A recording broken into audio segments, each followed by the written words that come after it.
Bismillahirrahmanirrahim. Baginda Rasulullah, wa yakthur al-haraj, akan berlaku pada fitnah itu pembunuhan.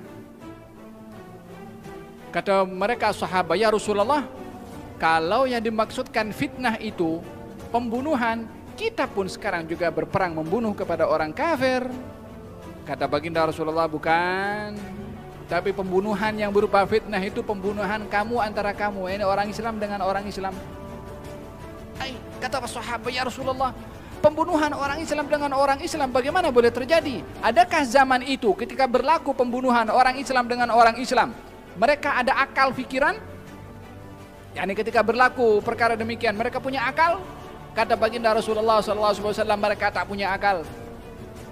Maksud tak punya akal adalah bukan tak waras, tak punya ilmu yang boleh paham dengan ilmu itu apa perbuatannya betul atau salah, sehingga mereka tidak dapat membezakan. Berlaku pembunuhan, dianggap apa yang diperjuangkan itu adalah perkara yang mulia dan suci, padahal hakikatnya adalah perkara yang mungkar. Kata sahabat, ya Rasulullah, kalau aku jumpa zaman itu macam mana? Kata baginda Rasulullah, duduk kat rumah. Lalu apa buat di dalam rumah, wahai Rasulullah? Gal patahkan engkau punya pedang. Kalau ada busur panah, patahkan sekali. Supaya apa? Supaya tak terfikir untuk angkat pedang dan membunuh kepada orang Islam yang lain. Lalu apa? Kalau saya dimasuki dalam rumah, wahai Rasulullah, macam mana? Kalau orang itu paksa saya untuk terlibat dalam situ, masuk dalam rumah, kata baginda Rasul, masuk dalam bilik. Kalau dia masuk dalam bilik, sahabat tanya kepada Nabi, kalau dia masuk juga dalam bilik, kalau pergi masjid, apa nak buat di masjid? Gal letakkan tangan kamu di sini, ya, digambarkan telapak tangannya pegang kepada apa namanya al-ku' ini, pergelangan tangan. Kamu hanya boleh mengucapkan ketika itu Rabbi Allah, Rabbi Allah, Rabbi Allah, Tuhan saya Allah, Tuhan saya Allah, sampai kamu dibunuh. Tapi angkat pedang, angkat senjata, lah. Ini fitnah. Siapa yang beritahu kepada kita? Nabi Muhammad SAW. Di akhir zaman, fitnah akan terjadi. Orang yang tidur lebih baik daripada yang berbaring. Yang berbaring lebih baik daripada yang duduk.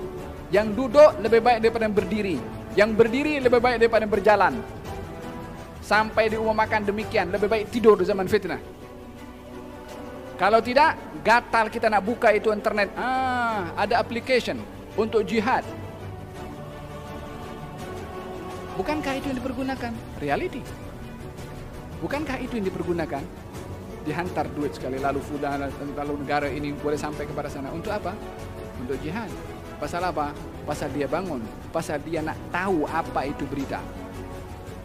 Tanpa ilmu, tak belajar. Faham dong? Semoga Allah Subhanahu wa taala menyelamatkan kita daripada fitnah ahli keluarga kita insya-Allah, dan dijaga oleh Allah Subhanahu wa taala daripada dan bencana. Moga-moga Allah Subhanahu wa taala kayakan kita dengan ilmu insya-Allah dan terselamat daripada fitnah. Sebab terjadinya fitnah adalah hilangnya ilmu. Orang bila mana tak belajar ilmu agama akan berlaku fitnah. Sebab Nabi meletakkan fitnah itu terjadi setelah ilmu tidak ada. Yuqbadul ilmu, ilmu akan diambil oleh Allah dengan meninggalnya para ulama. Lalu yakthurul jahlu, kejahilan akan merajalela. Wal fitan, akan berlaku fitnah. Wa yakthurul harj, dan akan berlaku pembunuhan. Bila fitnah berlaku, bila pembunuhan berlaku, bila kejahilan merajalela, setelah ilmu tidak ada. Bagaimana ilmu tidak ada? Ulama meninggal atau ulama tidak didatangi untuk dicari dan diambil ilmunya. Berlaku fitnah. Ya Arhamar Rahimin.